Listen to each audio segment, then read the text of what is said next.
Well, good morning, folks. So, today is September 1st, which marks, outside.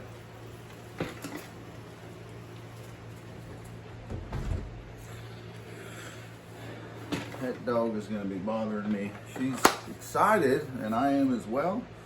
It is it's 5 o'clock in the morning. Sun's not going to rise for another couple of hours, but it is the opening day for dove season. Of course, I got my shotgun.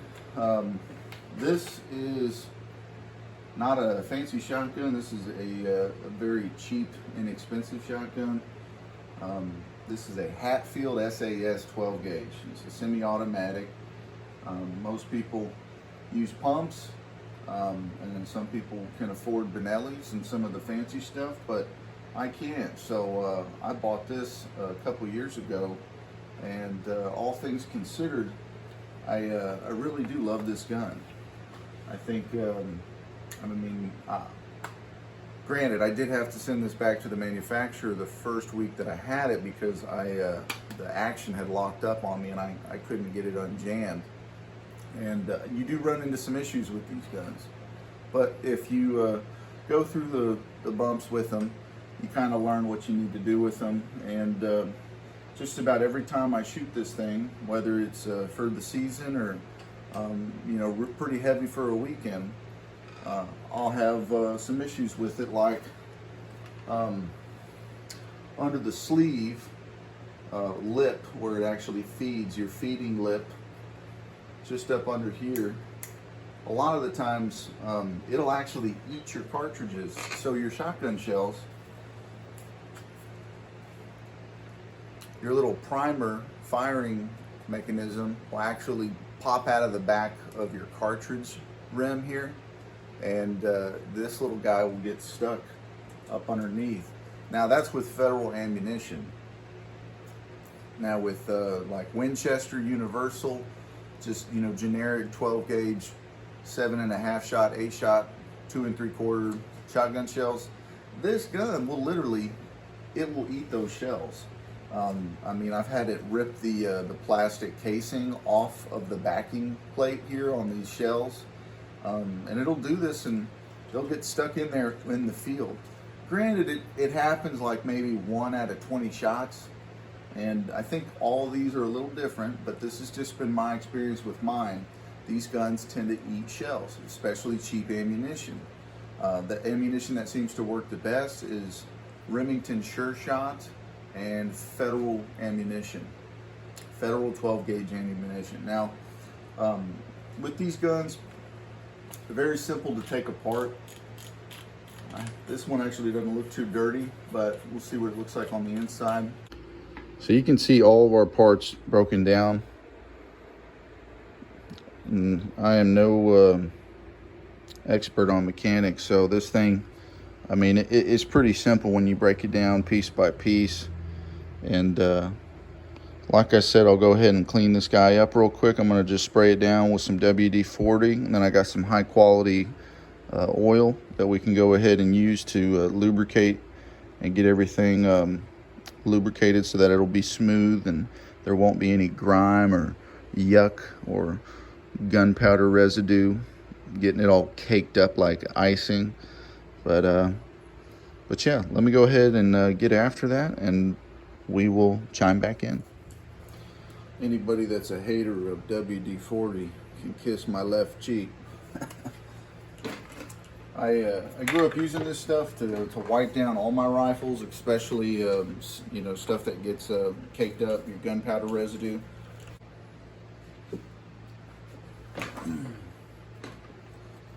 And I've got some Castrol motor oil, synthetic blend, nothing fancy, just what we put in our F-150. And I'm just going to put a few drops of this stuff on the action after I gave it a good wipe out. And I'd like to, kind of like I'm putting olive oil on my salad, just a few drops just to coat it and let it sit. Next, I think Next, I'm going to start assembling this guy. There ain't too much left to it.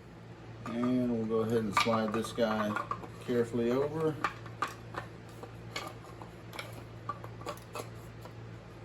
Just like so. And put a little cushion or a washer, a little spacer. Make sure that that meets nicely with the foregrip on both sides. And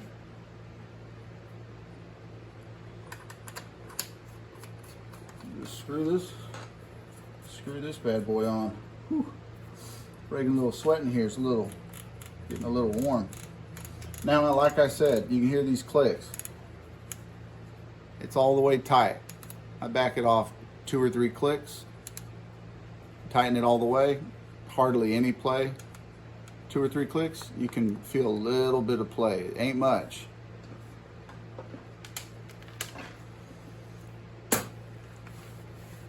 Let's go ahead and spit shine the 4-stock real quick.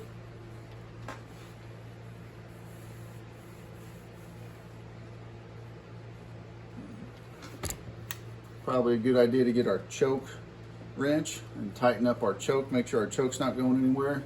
That's also another thing with this gun that I like to, of course, you just like a lot of shotguns, you get, your several different chokes that come in a little kit box with the little wrench.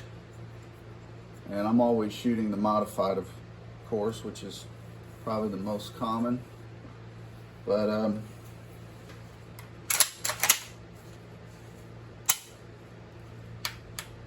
safety's good. Action feels good. And I think this rifle, or I think this shotgun is ready to shoot some birds now. Got it cleaned up, and we're excited to get out there. Sunrise is in another 30 minutes or so, and gonna head out back and see if we can't pop some birds. But appreciate y'all taking the time to watch this video. Feel free to like, comment, share, subscribe. If you have one of these SASs, please comment down below if you had any like major failures with it. If you were using just regular lightweight, light loads and just giving it some good general use and you had problems with it, I'd be curious. I think they're all a little different. They're a little finicky, like you guys just saw, from the buttstock being loose to, other folks reporting the cracking of the foregrip, and not to mention all the shells that this thing eats up during the season. I don't regret buying this shotgun, this HatField SAS. I'm even actually planning on buying the full camo model they sell. I think they sell it for about $300 on their website, hatfield.com. And I think it's a great shotgun if you're looking to make some quicker kills, and to speed up your shot time when you're out in the field shooting small game, whether it's quail or dove. I think this is a great quail gun, and it's a great dove gun. I would not recommend this for turkey season. I think this thing only shoots up to 3-inch, so it does it does chamber a sizable round, but I'm gonna stick with 2 3/4 and just stick to the 6. I think I'd go down to as light as like a number 5, a 5-shot, but I'll go up anywhere from a 5-shot up to an 8. And I mean, you take this thing rabbit hunting, you can take it for quail and dove, like I just said. But appreciate you guys taking the time to watch. If you guys have any comments, feel free to put them down below, and we will see you guys next time. Bye-bye.